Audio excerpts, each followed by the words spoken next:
everyone, it's Movie Lover 120 here, and I'm here with a brand new movie review, and this is for a film that came out this past weekend. For the newest film in the DC Extended Universe. This is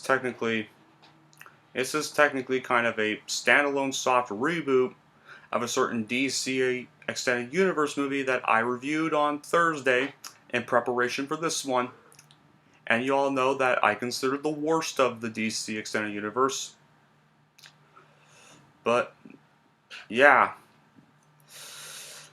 But, however, this next one I had excitement for because I knew it was going to be done in proper hands this time. So, with that being said, the movie I'm reviewing is for the standalone soft reboot. And that is 2021's James Gunn's The Suicide Squad. Technically, I actually had already seen this movie twice. I first saw it Saturday night, although technically the first seeing it Saturday night wasn't really supposed to happen. I was kind of celebrating my birthday with my folks a little early, and that was kind of the only really fair time I was playing in the theater we went to. The only easy time. And then, I was actually planning to only really see it once in theaters, which I saw last night with a friend of mine I had not seen in 2 years. So yeah, went there. So yeah, I already saw it 2 times. And I gotta say, I actually, unlike the first one from 2016, I enjoyed the hell out of this one. I considered it the 3rd best DC Extended Universe movie. That's a controversial opinion. I know that. But I don't care. It was like everything that, seriously, James Gunn really nailed it. I'm glad they made the Suicide Squad, R-rated. This movie was very, graphic, gory, vulgar,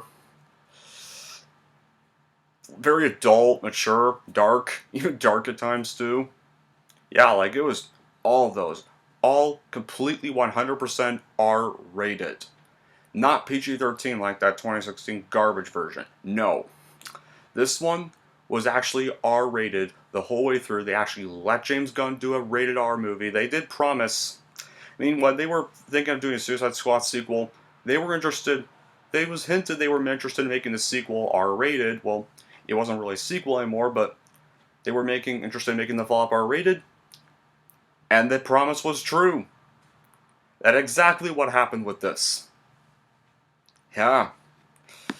So I really like that DCEU is having some R-rated movies in their universe. Unlike with Marvel Cinematic Universe, that purely just has PG-13 movies. Because they're owned by Disney. But no, DC Extended Universe actually is willing to go R-rated and mature.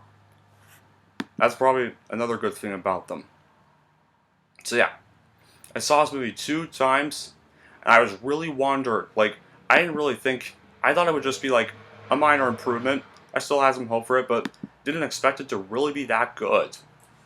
Oh really, it was really that great. From the opening of the movie to the end, you are utterly gripped as the movie makes 2 hours and 12 minutes feel like a now 12 minutes, but technically the 2 hour and 12 minutes felt a little longer than that, actually. Felt a little longer than that. This movie even had way more gore than I thought. I absolutely loved it, and the humor was definitely on point. I think this was probably one of the most goriest movies I saw in a long time. One of the goriest comic book movies. I mean, probably the goriest DC movie in ages.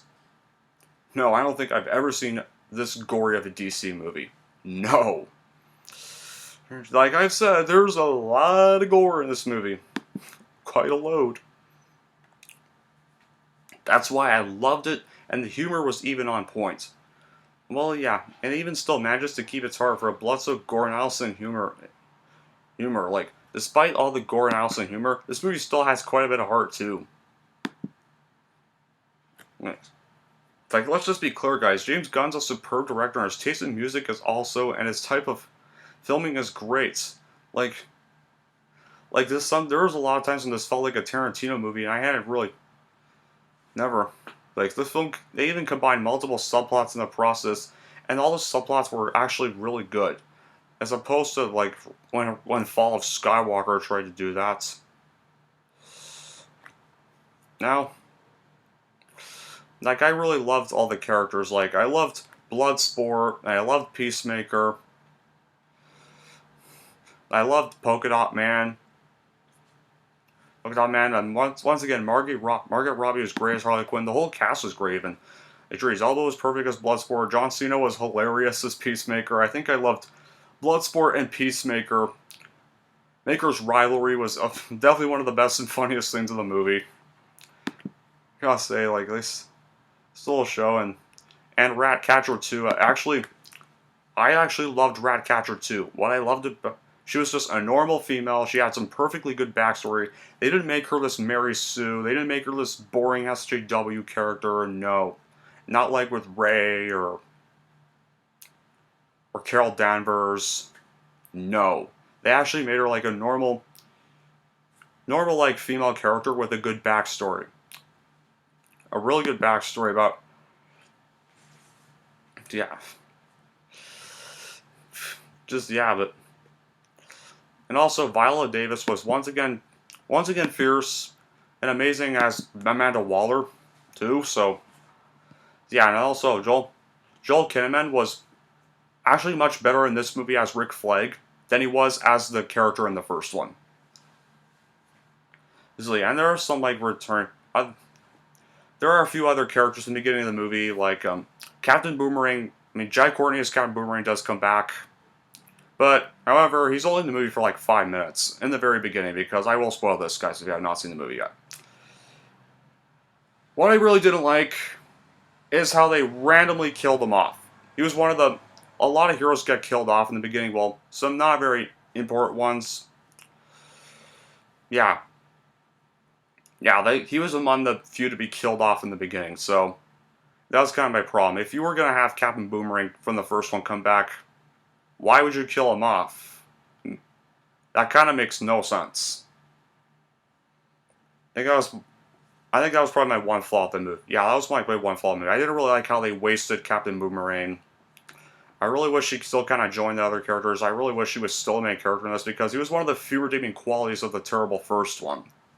Gotta say, as much as I'm not a fan of Jai Courtney, especially his dreadedly shit performance in Good Day to Die Hard as John McClane's son, he was actually very good as Captain Boomerang. I will give that. Yeah. Like, yeah, that's probably my one bad quality I have, really. Yeah, and then, oh yeah. I also loved, I think my favorite cameo was probably Weasel, who's played by Sean Gunn, and especially, like, where at first it seems like he died. When he, like, jumps out of the helicopter, goes to the mission, he just splats in the water, and it seems like he's dead. Like, but it's revealed, like, when the movie ends that he's still alive, and just walks off on the beach, and then the credits roll.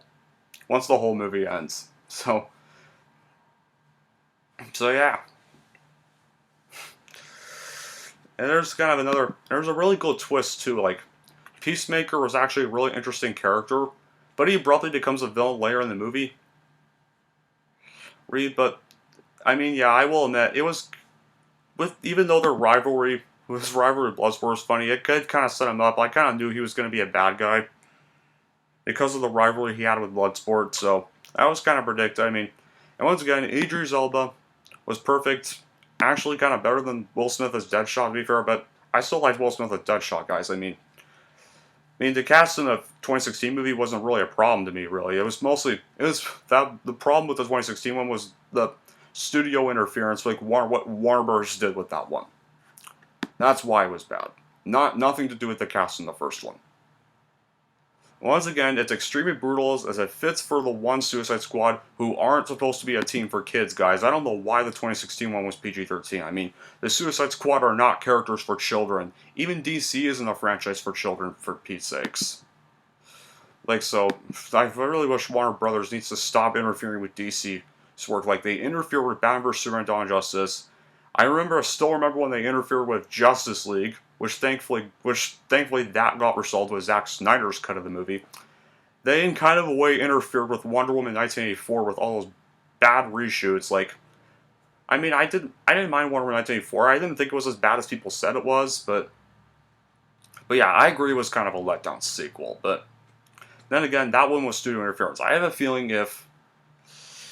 because like with Batman vs Superman: Dawn of Justice and Zack Snyder's Justice League, if those were released in theaters, like the actual cuts, the ultimate cut was the version we got of Batman vs Superman, and if Zack Snyder's 4-hour cut was the Justice League we got in 2016 and 2017, those films would have actually gotten better received by critics. I mean, seriously, Zack Snyder's Justice League actually got positive reviews from critics. So I have a feeling even the Ultimate Edition got positive reviews from fans. So yeah, they actually would have been kind of loved if we got those versions, and they probably would have been they probably would have made the same amount Joker made at the box office with $1 billion. The only R-rated movie to ever do so. So yeah, so that would go with Wonder Woman 1984. Had they not reshot the movie constantly again and again, Wonder Woman 1984 probably would have been a little bit better well received, maybe not as much as the first one, because I still knew it probably wouldn't be as good as the first one. But anyway, I'm still talking about Suicide Squad. What am I doing? This is better in every way possible. Funnier, grisly, violent, mature, vulgar, better acted and better scripted, and at 2 hours it did not drag. So like I've said, this is the second best movie of the year so far and easily third best DCEU film so far. And like I said, only bad qualities I have are the kill-offs of quite a few characters, like especially the kill-off of Captain Boomerang. I thought the army villains weren't really all that great. Really, most of the villains were just kind of typical. Peacemaker's villainy I did kind of predict. And Amanda Waller, well, as much as I love Viola Davis's performance, I think she's honestly much more incompetent and much worse in this version. But to be fair, like, she's still kind of rotten in both 2016 one and this one, so it doesn't really matter. But I still think she's an interesting character, so I will give it that. But anyway, those are kind of only nitpicks, really. Other than that, this is my third favorite DCEU movie. So, I recommend, if you're a fan of the DCEU, and if you want to see an R-rated version of Suicide Squad, I definitely check this movie out. Well, okay, unless you're like a kid or something, or yeah, unless you're like a kid, then no, you cannot go see this movie, and you definitely also cannot go stream this movie at home either. This film is far too graphic, yeah, this movie is like way too graphic, violence, adults, and vulgar and mature for you. But if you're if you're around 16 years of age, then I definitely give this a watch. 16 years and up. I definitely still give this a watch if you want to see a true great version of the Suicide Squad. Yeah. And how this isn't even in fact, I wish this would the movie be got in 2016, but then again, James Gunn was busy directing Guardians of the Galaxy at that time. But then, since he got fired from Disney, he finally went and worked on this movie. But then Disney rehired him, and now that he's finished this movie, he can go and film Guardians of the Galaxy Volume 3 and the Guardians of the Galaxy Holiday Special. Ugh, God. I'm really having some iffy thoughts on Guardians of the Galaxy getting a holiday special, because we all know when a certain sci-fi franchise got a holiday special, we all know how that turned out. So I'm really praying Guardians of the Galaxies does not turn out atrocious like that certain one. But anyway, that'll be it for my review of James Gunn's The Suicide Squad, and here's how I am going to rank it. I am going to give The Suicide Squad a 10 out of 10.